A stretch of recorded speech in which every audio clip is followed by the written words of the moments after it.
Hi, we are the Epic Economists, and we are excited to be sharing our recommendation for Diveco in this year's L.E.K case competition. To begin, our team is comprised of 4 different sophomores from Washington University in St. Louis: Ruth, Sammy, myself, and Emily. We're excited to get into it. Today, our agenda will first look like getting a background of the indoor skydiving industry, then we'll be exploring the different adjacencies. Finally, we'll arrive at our recommendation and then explore the implementation of that plan. In order to do this, we wanted to talk through Diveco's current market positioning using a SWOT framework. Starting with strengths, Diveco holds a clear position of market leadership. In fact, the top indoor skydiving company, and based off the case, likely Diveco, makes up 76% of the total wind tunnels within the US, giving them a strong control of the industry. In addition, they offer a unique experience that delivers risk-free adrenaline to customers, setting them apart from other entertainment options. Yet there are key weaknesses that to keep in mind. Indoor skydiving comes with high operating costs and is considered an expensive experience. Additionally, the business model struggles with low repeat customers since skydiving is often a one-time thrill rather than an activity people return to regularly. Looking at opportunities, Diveco is well positioned to expand into new markets and can drive growth through exclusive packaging offers, possibly going into one of these growth agencies with the market they have already established. Finally, there are threats. Evolving consumer preferences mean Diveco will need to stay ahead of the trends to maintain market share. Additionally, there's a persistent risk of high liability in the industry, even in controlled indoor environments. Overall, Diveco's dominant market share and unique positioning give them a solid foundation, but they'll need to navigate these risks and weaknesses strategically to continue growing. So overall, we arrive to the problem that Diveco faces. Diveco faces market saturation in indoor skydiving, and in order to sustain growth, they must leverage their strong brand and operational expertise to expand into new, high-potential markets that match their adrenaline-driven value proposition. I will now be passing it off to Simi to understand the potential growth agencies. Thank you so much, Marley, for that amazing intro. Now looking at some of the potential benefits and drawbacks of each of these options that Diveco can pursue, starting with trampolining. So in the market currently, we've seen a high profit margin for this investment opportunity, as well as potential growth opportunities such as the fitness area and expanding into a larger consumer segment. However, this market is very oversaturated with significant players such as SkyZone, which is a very national franchise, as well as some smaller, more localized franchises such as Altitude. Additionally, trampolining has had rising operating costs over the last few years. And lastly, because of Diveco's current pursuit as an indoor skydiving firm, trampolining is something that doesn't align very well with their brand.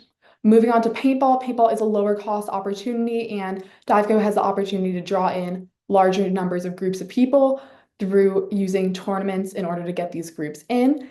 And the market is less saturated. There are a few key players in specific geographic areas. However, there isn't one national key player like SkyZone. In terms of the drawbacks for paintball, there has been stagnant growth in the US, despite paintball being an emerging industry abroad.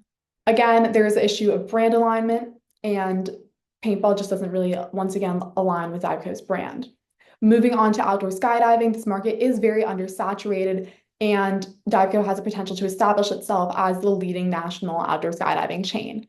Again, there are workforce synergies. It would be easier to train indoor skydiving coaches or trainers to become outdoor skydiving trainers, and it has the opportunity to broaden the consumer base and expand to people who are even more thrill-seeking than those who choose to pursue indoor skydiving. It maintains Diveco's brand by just expanding it into the outdoor space, but maintaining the key service of some type of skydiving, and they have more costs over their controls. Some of the drawbacks are that because outdoor skydiving is legally limited to those 18 and older, there is a smaller consumer base, and this is a perceived riskier activity by consumers, despite there being fewer yearly accidents from outdoor skydiving when in comparison to trampolining. Moving on to some of the cost evaluation in comparison to the compound annual growth rate for each of these opportunities. As we can see here, trampolining has both the highest number of fixed initial investment costs and variable costs, while paintball has the lowest cost. However, the growth rate for this industry is significantly lower than both outdoor skydiving and trampolining. Outdoor skydiving has significant fixed costs. However, their variable costs per year are significantly lower than trampolining. Based on our evaluations of the benefits, drawbacks, costs, and growth rates within each of these markets, we evaluated the potential opportunities for DiveCode's expansion as following. Our first choice would be outdoor skydiving, our second recommendation would be indoor trampolining, and third would be paintballing. Ultimately, we recommend that DiveCo expands into the outdoor skydiving space as a business format franchise. Now I'm going to pass it off to my colleague Emily to talk a little bit about what that implementation would look like and some of the benefits. We believe that expanding into outdoor skydiving will provide three main strategic benefits that position Diveco well for long-term growth and market dominance. First, they'd be able to leverage their existing expertise in the skydiving market. Second, they'd be able to exploit their established brand presence.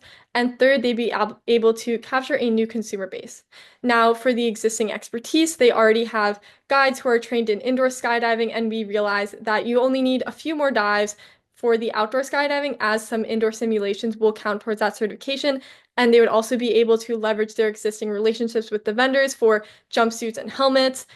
Additionally, they are already a national brand, so this would position them well to become the first chain of outdoor skydiving, which would really set them up well.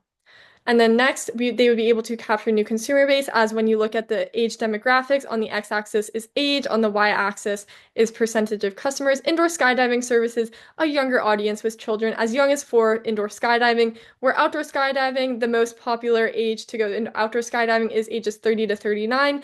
This would allow Diveco to capture some older adults who maybe wouldn't have just go indoor skydiving. Through a strategic Sorry. Through a strategic rollout plan, Diveco can launch its outdoor operations in as little as 14 months. Now, we envision their marketing to look like Diveco, the sky's not the limit, to represent throwing away the ceiling and the walls and really expanding into all of skydiving in general. We envision this as a learn to skydive program and package pricing, where people who are more scared to go outdoor skydiving can start indoors and then go outside with the help of our with our ability to transport them from the indoor to outdoor locations. Looking at the current top market leader for indoor skydiving, we noted that they are in mostly urban, highly densely populated areas, so we envision Diveco to be those as well. And we also envision our outdoor locations being nearby, where we would be able to transport people who maybe don't have a car and couldn't access those outdoor locations themselves and bring them to our outdoor locations. We envision this in a 4-phase plan, where the first phase focuses on legal issues with setting up new drop zones and picking out which sites would be best to implement this. The next stage would be infrastructure, getting those planes in place, transportation, and training our staff for these outdoor dives. Then the grand opening happens, where we envision promotions such as people having GoPros and filming their experience. And finally, our 4th phase, which is refining and scaling our operations. Next, I'm going to pass it to my colleague Ruth, who will talk more about the potential risks associated with this plan.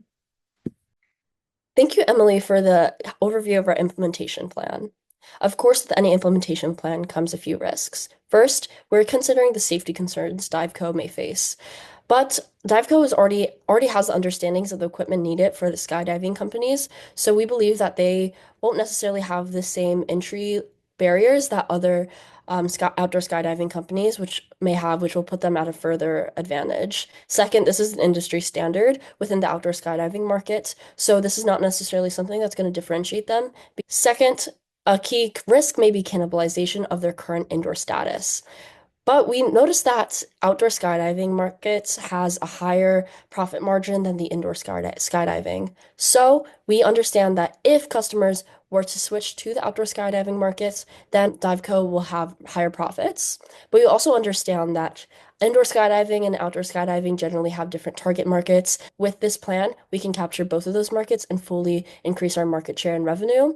And then if anyone does plan to switch into outdoor skydiving or into indoor skydiving, we have this brand loyalty with the package that Emily introduced in the implementation plan.